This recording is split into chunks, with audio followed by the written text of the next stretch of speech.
Good morning, everybody. It's Tanushree. Today I am going to start a paper for BA, that is Knowledge and Curriculum. And our first topic is Understanding the Nature of Knowledge. That is knowledge.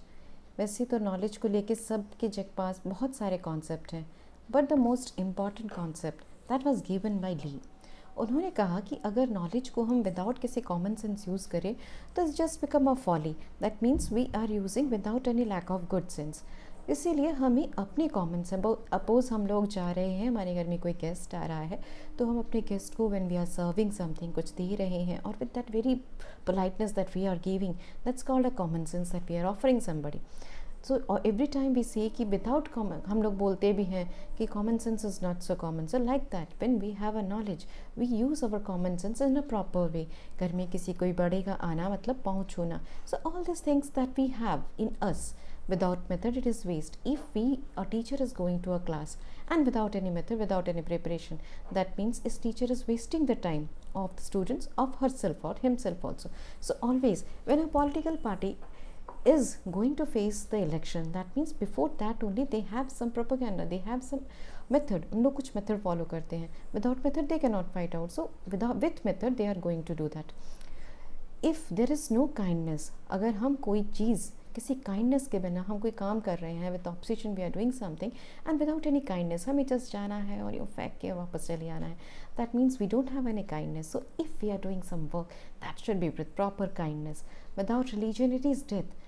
I don't say about that proper religion means with totally that rules and regulations that we should follow, but the religion which makes us, which keeps us in a proper track, that should be followed.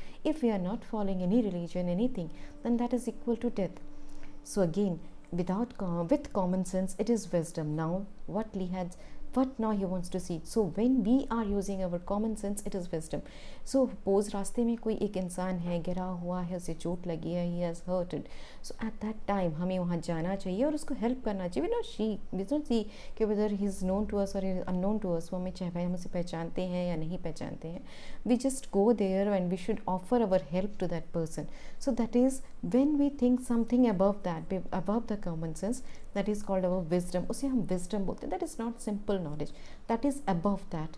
With method it is power. So when any teacher is going to a class and with a proper method, पूरे method के साथ जाती है teacher और उसको पूरा पढ़ा कर आती है, और उसके बाद अगर कोई इलेक्शंस हो और उसमें वो सारे मेथड्स के साथ उन्हें प्रॉपर प्रोपेगेंडा के साथ उन लोग ने प्रिपेयर किया होता है, then it is a power. और अगर हम चैरिटी करते हैं, if going to do something for a good cause, किसी के बेनिफिशंस के लिए, somebody is benefited with that and we are going to do that charity and with a proper ethics we are doing it, that means that is the best way. And it is a religion. If it's a religion, it is a virtue, peace and life. So जब हम religion को follow करते हैं properly, then it gives us virtue, it gives us life and it gives us peace. So this is what Lee had said about your knowledge. Now here the word knowledge is used in three meanings. Three meanings में हम उसको use करते हैं. पहला है acquaintance, second is ability to do something and the third one is propositional knowledge. What is acquaintance? Acquaintance means I can say I know the sun, I can see the sun.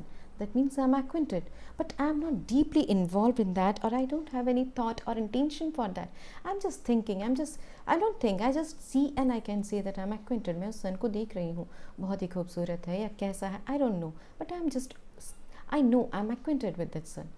So जब कोई in depth thinking नहीं होती है, that is called your acquaintance. Next is your ability to do something. Ability to do something is like we can say a story here. The story is something about a lion. एक lion ने अपने जंगल में एक school खोला, और उस जंगल में जब लायन ने अपना स्कूल खोला तो वहाँ पे सब कोई गए पढ़ने के लिए.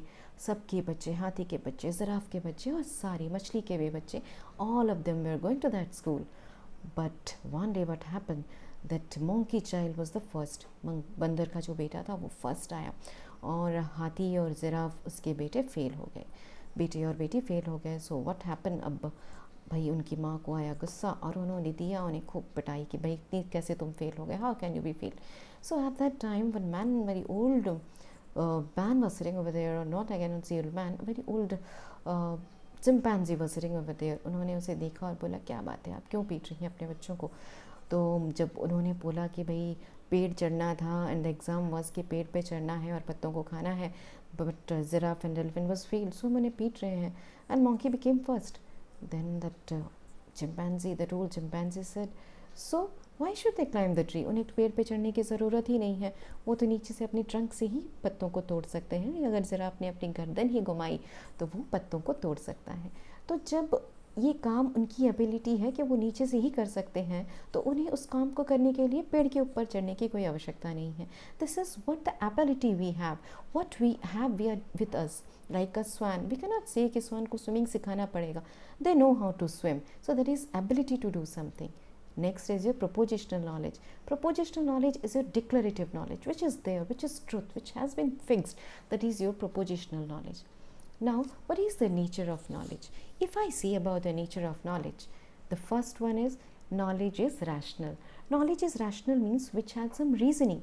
Knowledge is product of reasoning. Always we say that knowledge is a product of reasoning. जब कोई रीजनिंग होती है, जैसे हमने कोई फार्मूला बनाया साइंस का या मैथ्स का, that's all about your reasoning. So it's every time we say knowledge is rational means when there is a reasoning there is a knowledge. knowledge is always on probation. That means it keeps on changing. कोई fix नहीं होता कि भाई penicillin का scientist ने invent कर दिया तो बस अब तो आराम से बैठ गए वो. No, they keeps on changing every time. आज कुछ बनाया तो कल कुछ बना, जैसे अब कोरोना का medicine, that's keep on changing. कभी कोई कंट्री कुछ बना रहा है, sometimes India, sometimes Russia, and sometimes so many other countries. They are keeps on changing, every day it is changing. Knowledge is doing. Suppose I can give an example in this. Suppose कोई छोटा सा बच्चा है और उसको अपनी उंगली, उसको पता नहीं है आगे सामने आग जल रही है और उसने अपनी उंगली उसके अंदर डाल दी.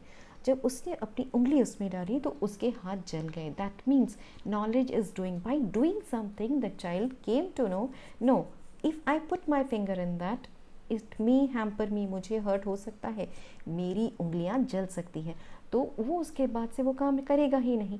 That means knowledge is doing. Next point, knowledge meets our daily requirements.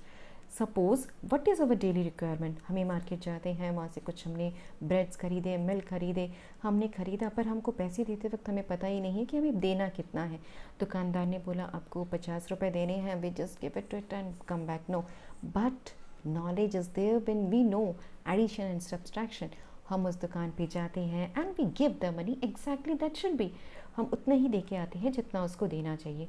So how these are the daily requirements and how our knowledge meets all those things. हम पेपर पढ़ते हैं, वहाँ से हमें अपने डेली रिक्वायरमेंट्स के कुछ नॉलेज मिलते हैं. So this is about your knowledge meets our daily requirements.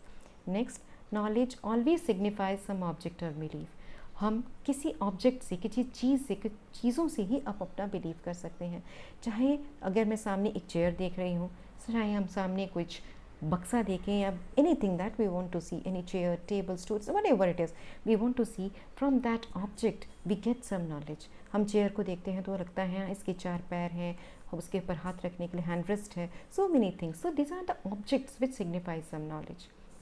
Knowledge can be subjective and objective, or subjective and objective knowledge. Subjective, that is we can see, which is very biased, whereas objective which is unbiased, which is very balanced. Subjective is depends on the personal, किसी personal interpretation पर depend होता है, whereas objective which is there already there fixed, which cannot be changed, जो कि किसी को change नहीं किया जा सकता. Suppose I will say, if the knowledge example I can say the rose is very beautiful. It is a subjective. Why? Because it's, for me it is subjective, but for objective is the sun revolves around the sun. Sorry, when I see that earth revolves around the sun, so that is the objective which is already there. The sun rises in the east, which is already there. These are all your objective knowledge, जो कि है. Subjective, जो कि मेरा personal view होता है कि नहीं, this is only my view, everyone will not be agree with this. If I say I like someone, that doesn't mean, suppose in my childhood days मुझे कोई teachers पसंद है, that is my subjective view, that doesn't mean. But Mother Teresa as a personality, she was liked by everyone, so that is called your objective knowledge. Next point is your knowledge is a means to reach the truth. Through knowledge, हम knowledge के through truth तक पहुंच सकते हैं, because knowledge ही ऐसी चीज़ें हैं जिससे हम जान सकते हैं कि what is the truth. Thought is a raw material for knowledge. अगर हम कुछ सोचेंगे ही नहीं, if there is no raw material, then there can be no knowledge.